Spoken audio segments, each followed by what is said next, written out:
yang diungkapkan lewat hadis Rasulullah SAW, karena aku yakin wa ma yantiqu 'anil hawa in huwa illa wahyu yuha, bahwa apapun yang disabdakan dan diucapkan dan dilakukan oleh Nabi Muhammad SAW itu bukanlah keluar dari hawa nafsu beliau selalu manusia, tapi in huwa illa wahyu yuha.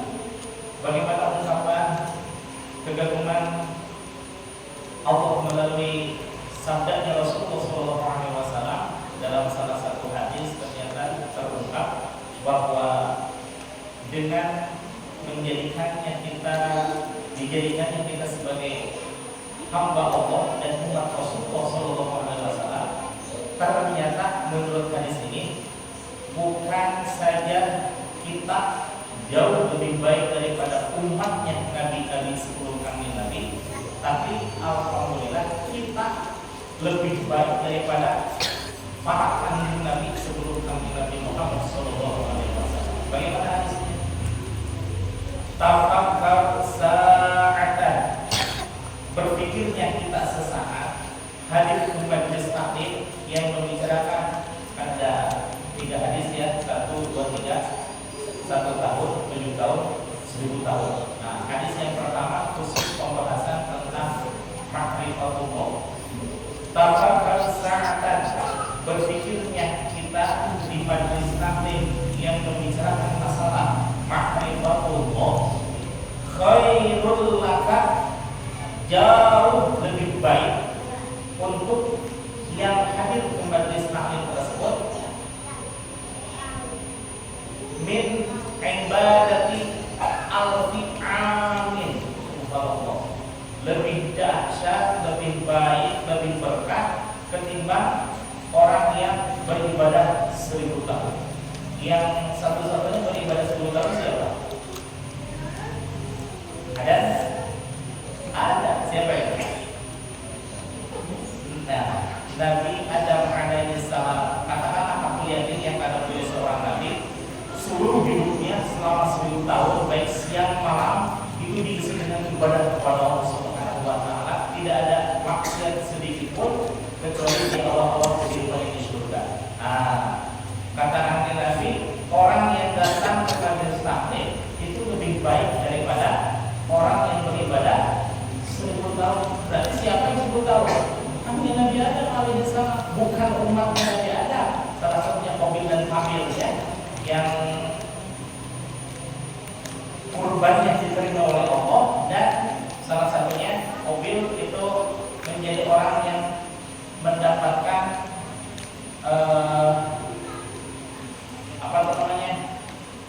kejahatan seseorang yang membunuh, dia dapat rewardnya.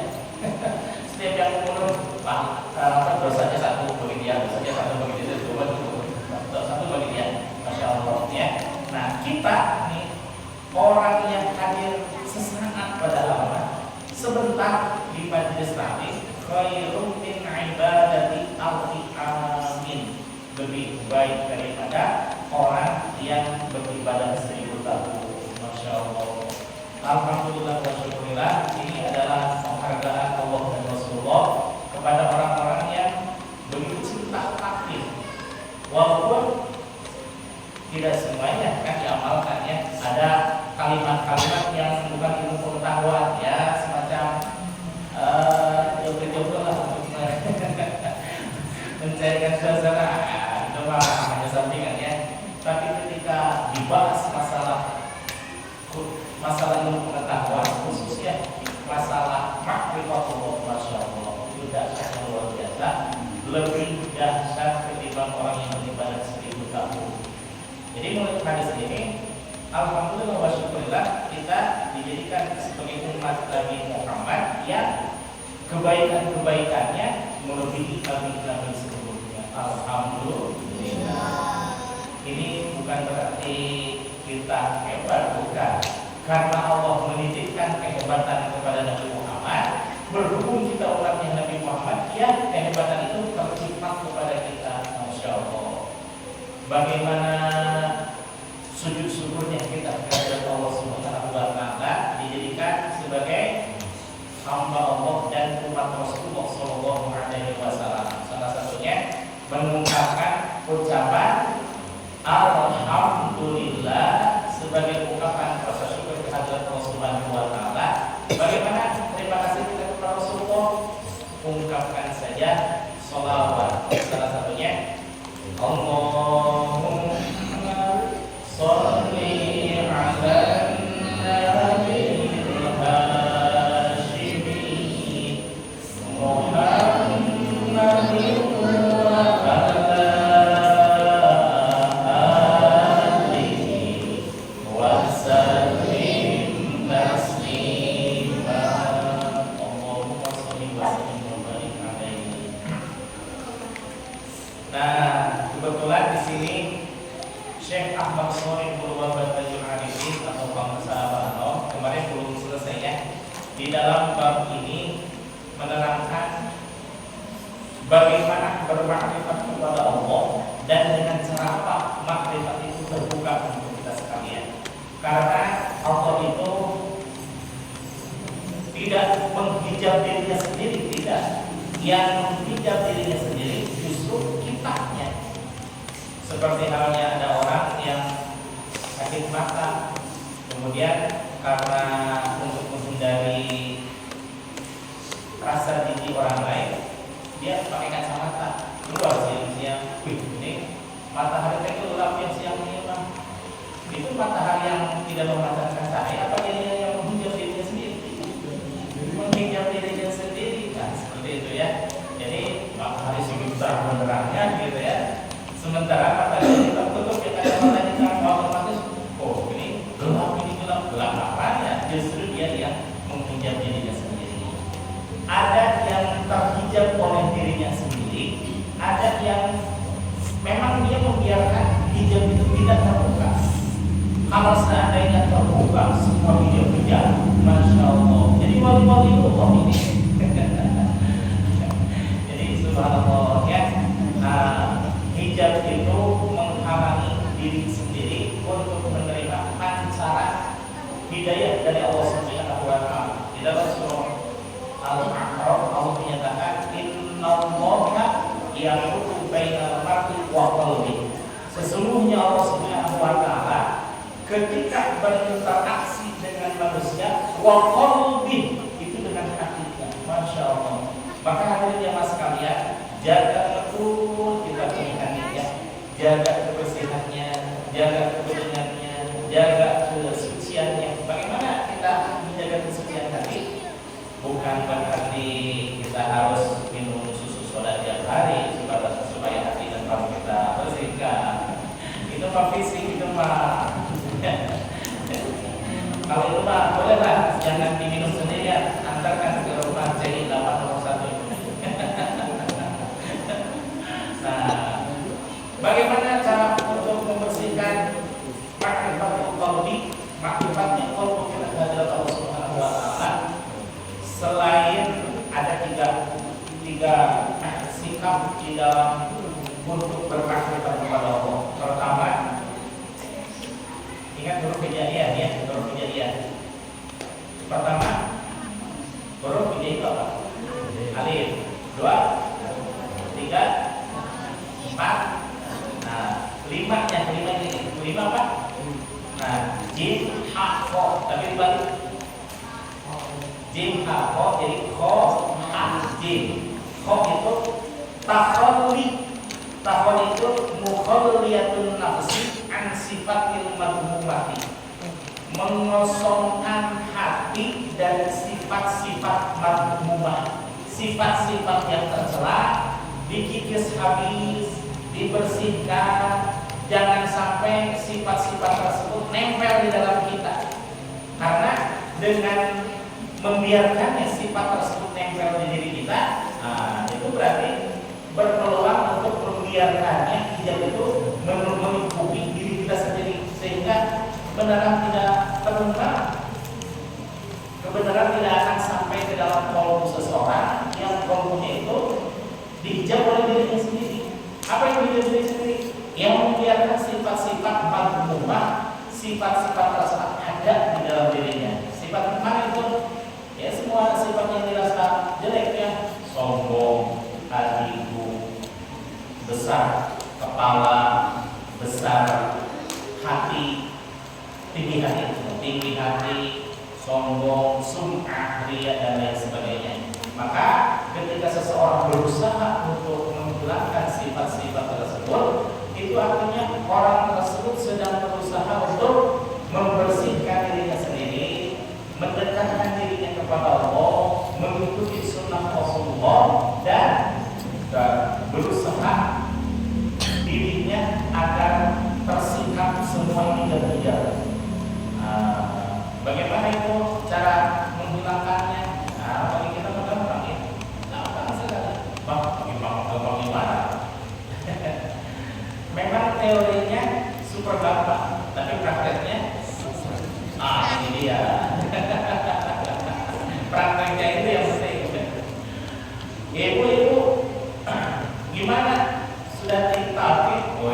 Sudah. Saya pasti ada waktu talkin. Saya sudah bertalkin. Bukan dasar talkin. Puluhan kali saya ditalkin. Mantap ibu. Gimana zikirnya? Mau ini, saya males kalau zikir saya. Justru itu kuncinya. Bikul syai'in ditolak.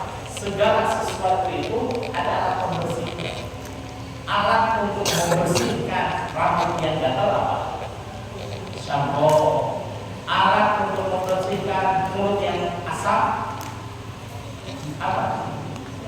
Sikat gigi dan odol. Kenapa saya sikat gigi doang ya? Sikat gigi dan odol. Alat untuk membersihkan badan yang gatal, sampo dan lain sebagainya. Bagaimana alat untuk membersihkan hati? Apakah cukup dengan rinso?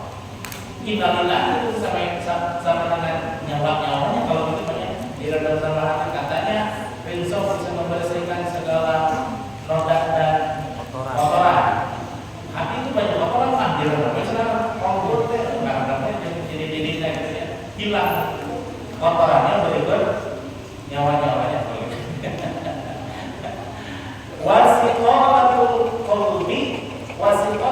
qalbi zikrullah wa tafakkur ya.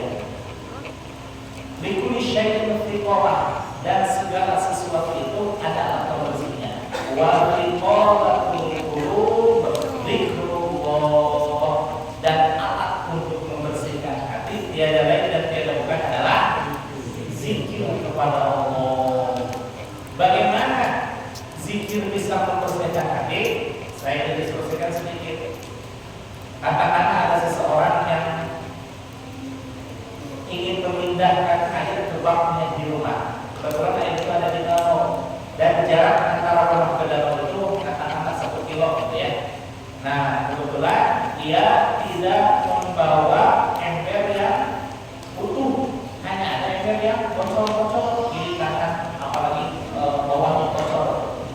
Dia hidup air itu, kemudian dibawa ke rumahnya, maksud untuk ditumpahkan ke bak mandinya. Kira-kira dengan membawa air seember jarak 1 kilo dengan ember yang bocor, itu ada air yang tersisa dari embernya? Tidak ada, tapi langsung sudah habis. Lama-lama itu dibawa lagi berusaha berkali-kali. Dia tetap aja bocor karena dia tidak tahu bahwa bocor itu yang menghilangkan airnya. Maksudnya memang untuk mengisi air, maksudnya memang untuk mendekatkan diri kepada Allah, tapi belum juga dekat kepada Allah. Alhamdulillah ada satu hikmah yang dia tidak sadar apa itu. Embernya menjadi bersih, betul ya? Bersih, walaupun la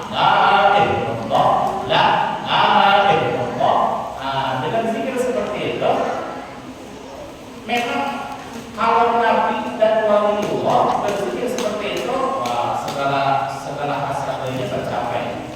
Nabi dan walinya. Tapi kalau kelas menggoda, sampai berusaha tidak akan sampai kepada Allah. Kenapa? Karena terlalu banyak dosa yang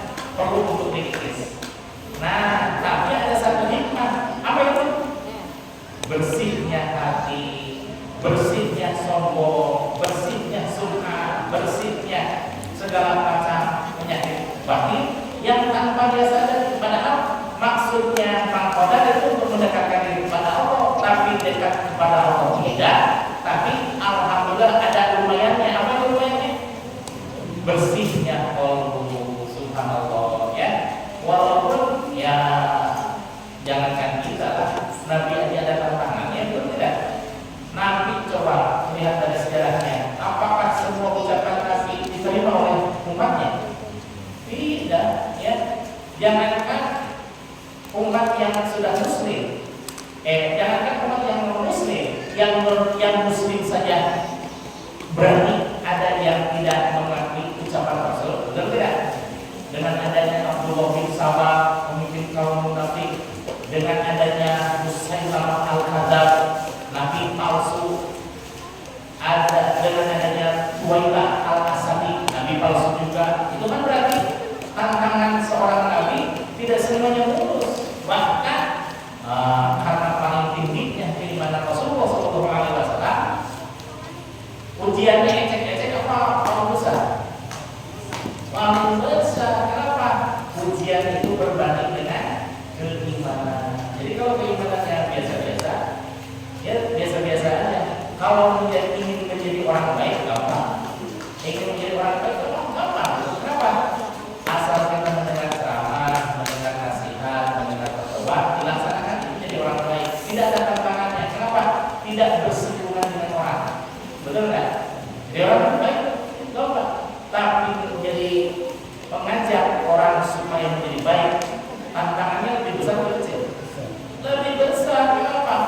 Dianggap sok keren lah, dianggap sok asik lah, dianggap sok begitulah. Coba lihat para penceramah di begitu gitu ya, itu semakin tinggi aksinya di masyarakat, semakin tinggi ujiannya. Itu sudah sunatullah gitu ya, bahwa orang yang mengajar kebaikan pasti ketemu dengan orang-orang yang membenci kebaikan. Betul ya? Tapi kita tidak melihat itu. Karena apa? Ada satu faedah, at-tarkul ibadati li ajrin nas bahwa munafiqun. Nah ini sebetulnya kita lihat di sisi lain, al-ibadatu li ajrin nas bahwa syirik, bahwa beribadah karena seseorang itu dianggap sebagai syirik. Tapi meninggalkan ibadah itu li ajrin nas, karena tidak ingin bersinggungan dengan orang, dengan manusia, justru tarkul ibadah itu munafikun. Wah, gimana itu cara menjalankan keterangan ini? Beribadah karena orang lain syirik, dan ibadah mengharuskan kepada siapa? Untuk Allah, ya, dengan cara Allah dan hanya kepada Allah. Tetapi meninggalkan ibadah pun karena adanya seseorang, justru itu disebut sebagai munafik. Misalkan orang tahajud gitu ya, tahajud keliling-keliling mah takut dianggap dia kan, saya tahajud di rumah aja lah. Nah, kalau ada amalan seperti itu, justru dengan meninggalkannya tahajud berkeliling itu bisa menjadi munafik. Kemudian duha aja terus keliling, ngapain biar kelihatan orang? Saya mah di rumah saja biar kelihatan orang. Justru dengan anggapan seperti itu orang-orang munafik. Kemudian lagi tafsir, kenapa lagi tafsir harus keluar keliling, ngabisin ongkos segala macam? Di rumah saja mendengarkan YouTube yang menjelaskan tentang tafsir. Justru meninggalkan ibadah seperti itu karena takut dianggap riya oleh manusia, itu adalah orang-orang yang munafik. Lalu bagaimana cara mengerjakan menjalankan kaidah ini? Ibadah saja. Adapun kita luruskan niat, maksimalkan ikhtiar. Kita terus mengharapkan ikhlas, kita terus mengharapkan tidak menyinggung orang lain. Kalaupun ada yang tersinggung dengan ibadah kita, biarkan saja. Kenapa? Yang menilai ibadah kita siapa? Adapun kata orang ria, sunnah, ingin kabuni, itu biarkan saja, ya. Anggap saja ayam berkokok kafilah. Itu aneh-aneh gitu. Ya itu deh.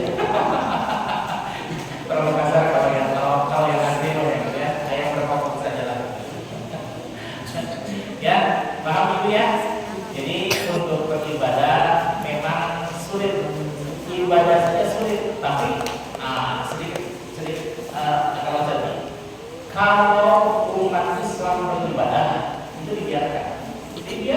Kenapa? Tidak efek. Kenapa? Dia ibadah untuk agamanya sendiri kok, betul kan? Kemudian kalau ada umat Islam berbisnis, dia diawasi. Bisa paham ya? Kenapa? Karena bisnis itu menyangkut harga diri dan kekayaan. Dan orang-orang yang terkenal dengan kekayaan justru di saat ini orang Islam atau non-Muslim? Non-Muslim. Konspirasi dunia, orang Muslim yang berbisnis itu akan diawasi. Tapi kalau bisnis kayak Cilo, kayak kalau itu nggak ngepek. Ini bisnis properti, bisnis segala macam yang tinggi-tinggi, itu diawasi. Satu lagi yang paling, ketika Muslim berpolitik dihabisi. Rasa nggak? Rasa. Kita komen Subhanallah, Allahu Akbar yang menunggu dan besar. Ternyata ada yang menghantar itu apa namanya komen itu Masya Allah. Itu hal yang sepele. Tapi kenapa yang lain-lain tidak terlalu berkomentar? Inilah apa yang disebutkan oleh Muhammad Bashir bahwa Islam beribadah dibiarkan. Ini untuk orang bahasa dunia. Islam beribadah itu dibiarkan. Islam berbisnis itu diawasi. Islam berpolitik dihabisi. Apakah kita harus meninggalkan politik? Jangan. Kalau politik ditinggalkan, maka yang ada adalah orang baik meninggalkan politik, sementara yang biasanya orang-orang jahat. Gitu ya. Jangan dikira harga pendidikan itu tidak berkaitan dengan politik. Itu politik banget itu ya. Udah kita mau bicara orang lain, kita mengadili lagi.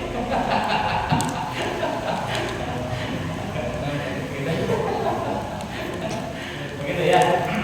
Ini merangkak marifat nih. Yang kedua, tadi paham ya, bisa dipahami Ibu Bapak ya. Untuk mencapai marifat, hal yang pertama dilakukan adalah tasawuri jim kok dibalikin. Jadi jim apa itu? Mukhalliyatun nafsi an sifatil umati, mengosongkan qalbu, mengosongkan diri dari, mengosongkan diri ini adalah artinya membersihkan diri dari sifat-sifat yang tercela, sifat sum'ah, sifat patah hati, sifat minder, sifat malas, sifat kikir, sifat Masya Allah.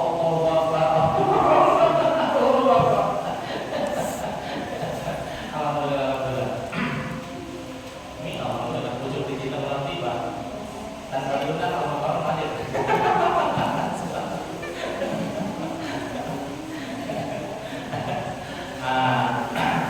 Karena saya juga belum bilang sama Al-Mukarram Rajab yang biasa kajian malam Senin, Selasa malam Rabu ya, saya belum karena ini memang baru sekarang. Jadi kajian itu sebenarnya kajian beliau, tapi karena saya menanggung dua kegiatan, jadi saya cukup sama itu digabungkan. Jadi malam Senin itu kan jadi efektif lah, saya kira ya efektif. Jadi ibu mengkhususkan waktu 2 jam lah ya, 2 jam untuk beribadah. Kira-kira 2 jam untuk beribadah, cincai apa cincai sana? Cincau. Alhamdulillah. Itu pilihan yang bagus itu. Kita bersama 2 jam dengan Allah, mudah-mudahan di sini termakan 1 jam dengan keilmuan, 1 jam dengan amalia. Maka subhanallah itu terpadu 2 keterangan hadis.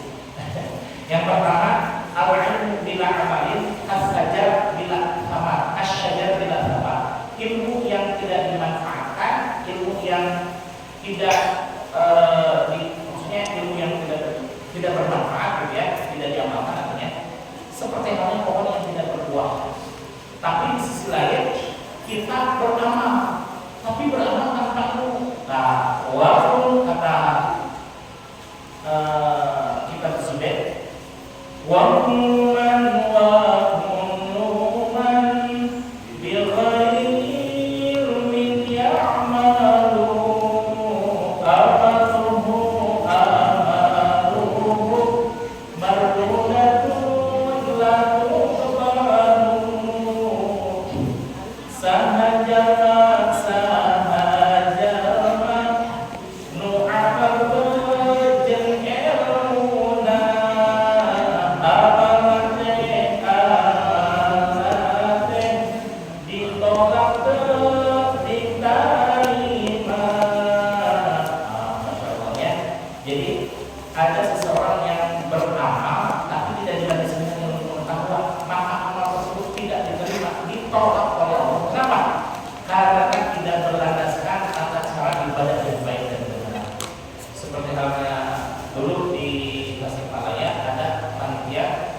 sholat ba'da saat itu tidak ada, dengan kepedeannya langsung dia sholat. Setelah saya sore tidak ada orang, Pak tadi baru sholat apa? Saya ada semangatnya ini, saya mah sekarang mau setiap sholat mau ada ba'da dan qobliyah dengan pedenya. Setelah saya sore, Pak itu mohon maaf ba'da azan ada bangsa udah semua itu masa bilang masa. Maksudnya mungkin karena ada waktunya dan asar, maka dia bisa melanjutkan amaliyah, tapi berhubung itu tidak berlandaskan ilmu pengetahuan, yang ada bukan mendapatkan pahala, justru mendapatkan dosa karena itu waktu yang dilarang. Nah, itu alhamdulillah majelis ini mohon maaf dan mohon izin Bapak DKM dan pengelola waktunya 3 bulan, jadi pas saya kira keilmuan dan amaliyah bertambah dalam satu musola dan dalam 2 majelis taklim dan majelis zikir. Jadi sejak kita membuat ilmu pengetahuan, kebetulan yang saya baca ini Miftahus Sudur susunan Syekh Ahmad Sholihul Wahab Tajul atau yang lebih dikenal dengan Amal Sahabah Noh. Jadi ilmunya langsung ilmu makrifat dan amaliyah prakteknya. Gitu ya. Alhamdulillah, insyaallah. Mudah-mudahan Allah ridho, Allah menurunkan rahmat kepada kita sekalian. Ini terbukti dengan anak-anak sebagian banyak belum paham kayaknya ya. Belum paham tapi nggak apa-apa, dengan berkatnya mudah-mudahan anak paham dan mudah-mudahan dengan ikut kajian seperti ini anak-anak itu tertib sholatnya itu ya. Siap ya anak-anak, siap ya seperti ya. Siap katanya alhamdulillah. Baik, nomor kedua, mukhaliyatun nafsi an sifatil mahmudati. Bukan mukhaliyat tadi mukhaliyatun nafsi apa tuh? Hak itu tahaliyatun nafsi an sifatil mahmudati, menghiasi diri dengan sifat-sifat terpuji. Apa itu sifat terpuji?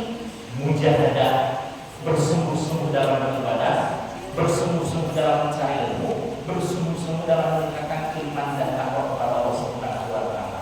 Kemudian sabar, ikhlas, qanaah, wara'i, seluruh sifat-sifat yang baik dihiasi dalam diri kita sehingga insya Allah kalau seseorang bersih di dalam sifat-sifat yang tercela, kemudian sedikit demi sedikit terhiasi diri kita dengan sifat-sifat yang terpuji, maka harapannya tadi saya juga belum capai. Harapan itu apa?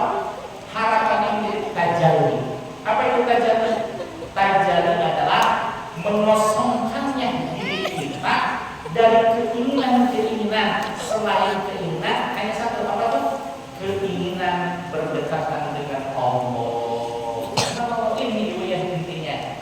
Kalau mukhaliyatun nafsi an sifatul mahmudati, mengosongkan diri dari sifat-sifat tidak terpuji, kita sudah berusaha Kemudian Zainul Qawli an sifatin mahmudati, kita pun sedang berusaha menghiasi dengan sifat-sifat tertentu. Cuma ada pun ini, entah perjalanannya 10 tahun, 20 tahun, 50 tahun yang akan datang, tidak masalah kalaupun toh tidak tercapai, yang penting kita sudah berusaha. Betul ya?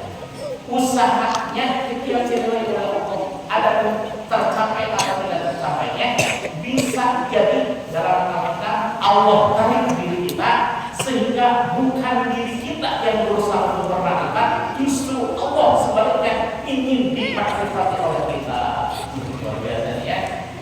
Bisa jadi kalau untuk yang normal, untuk ajal atau katakanlah mencapai perjalanan 40 tahun. Tapi karena Allah ingin ditajami oleh seseorang, bisa jadi sehari, 2 hari, 3 hari, 4 hari Allah memberikan reward kepada orang tersebut, sehingga orang tersebut bisa untuk bertanya kepada Allah. Alhamdulillah, ternyata masih banyak perjalanan ini ya. Untuk bermakrifat kepada Allah, untuk menghiasi diri kita dengan sunnah Rasulullah SAW. Insya Allah mudah-mudahan Allah dan Rasulnya ridho, dan juga kita selamanya